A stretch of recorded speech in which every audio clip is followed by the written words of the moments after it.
दोस्तों नमस्कार। जिस तरीके से बीएसपी में आंतरिक कलह शुरू हो गया, सीधे तौर पर कहें बहन जी जहां एक तरफ अपने संगठनों को किस तरीके से नए सिरे से बढ़ाने पर लगी हैं, मजबूत करने पर लगी हैं, वहीं बीएसपी में महाराष्ट्र से एक बड़ी खबर निकल कर आ रही। आप सभी को बता दूं कि आने वाले समय में 3 राज्यों में विधानसभा चुनाव है, जिसमें महाराष्ट्र, झारखंड और हरियाणा, इन सभी पर पार्टियों की नज़र पैनी है। जिस तरीके से वो अपने संगठनों को मजबूत करती जा रही हैं, राजनीतिक जरूर पूरी तरीके से मुश्किल होने वाली है। लेकिन बहन जी में जिस तरीके से आत्मविश्वास दिखाई दे रहा है और वो धड़ल्ले से अपने तमाम कोऑर्डिनेटर और जिला स्तर पर व्यवस्थापकों को किस तरीके से बदलती जा रही हैं, ये उनका कॉन्फिडेंस है। लेकिन वहीं पर जिस तरीके से तमाम लोगों की बैठक में उनके एक चाहते मंत्री या सांसद के ऊपर हमला हो जाता है अचानक, और हमला करने वाली कोई और नहीं उनकी पार्टी की खुद की कार्यकर्ता महिला है, जो उनके ऊपर ताबड़तोड़ हमला कर देती है, जिससे उनकी आपत्तिजनक स्थितियां दर्ज हो जाती हैं। लेकिन इस स्थिति को पहले समझते हैं कि रामजी गौतम को आखिरकार उस महिला ने क्यों थप्पड़ बरसाया या उन पर क्यों ऐसा हमला किया। जिस तरीके से कहा जा रहा है कि रामजी पाल गौतम पर 2019 में तमाम सीटों को खरीद फरोख्त के ऊपर या पैसे लेकर टिकट देने की बात साबित हुई थी। हालांकि वो पूरी तरीके से आरोप सिद्ध नहीं हुआ था, लेकिन 2019 की उस अटकलों को किस तरीके से 2024 की लोकसभा सीटों में जिस तरीके से पर्याप्त सीटें बीएसपी ने नहीं एक्वायर कर पाई या हासिल कर पाई, और तमाम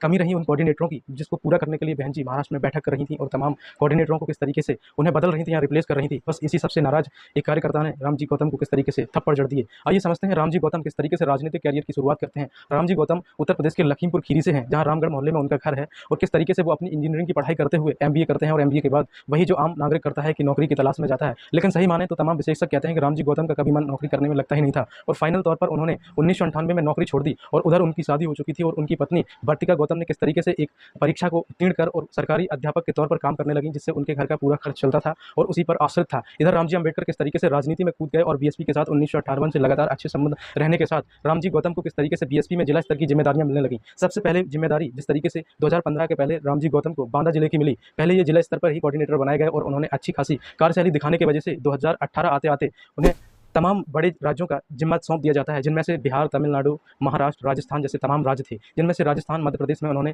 कुछ सीटों पर जीत की। लेकिन जीत दर्ज करने के बाद महाराष्ट्र में जिस तरीके से मध्य प्रदेश में 28 सीटों पर जीत हुई, और वहां पर शुरू होता है सिलसिला किस तरीके से 2019 में, जब पार्टी के ही कुछ सदस्यों ने उन पर आरोप लगाया कि रामजी गौतम किस तरीके से पार्टियों में सीटें बेचने के तौर पर जाने जाते हैं, और ये आरोप पूरी तरीके से साबित नहीं हुए थे। लेकिन बहन जी ने किस तरीके से उनका सीधा स्वभाव और ईमानदारी और लगनशील कार्यकर्ता के तौर पर ये सारे आरोपों को मानने से मना कर दिया, सीधे तौर पर इग्नोर कर दिया, और बहन जी ने फिर से उन्हें टिकट देकर राज्यसभा सांसद बना दिया। बस वहीं की ये चली चाल किस तरीके से आज पार्टी और सांसदों को खरीदने बेचने के तौर पर महाराष्ट्र में आकर ये गुस्सा एक महिला का फूटा, जो कह रही है कि 2024 में भी 19 की तर्ज पर रामजी गौतम ने किस तरीके से तमाम विधायक और सांसदों से पैसे लेकर उन्हें टिकट बांटे, तभी तो पार्टी को तमाम जन बहुमत और जन आधार नहीं मिला, जिससे वो तमाम क्षेत्रों में अपना खाता ही नहीं खोल पाई और ना ही कोई सांसद बनाकर लोकसभा पहुंचा पाई। बस इन्हीं सभी अटकलों को चलते एक आपत्तिजनक घटना हो जाती है महाराष्ट्र में, जहां बैठक चल रही थी। राष्ट्रीय कोऑर्डिनेटर या जिला स्तर के तमाम व्यवस्थापकों को बदलने की बहन जी पूरी तरीके से कोशिश कर रही थी, ताकि संगठन में मजबूती और बल दिखाई दे, ताकि हम आने वाले विधानसभा चुनाव जो महाराष्ट्र, हरियाणा और झारखंड में पूरी तरीके से उन पर ताकत से लड़ सकें और आने वाले समय में राजनीतिक सत्ता पर अपनी पकड़ बना सकें। बस इन्हीं सभी चीज़ों को देखकर किस तरीके से 2024 की उस घटना को 2019 से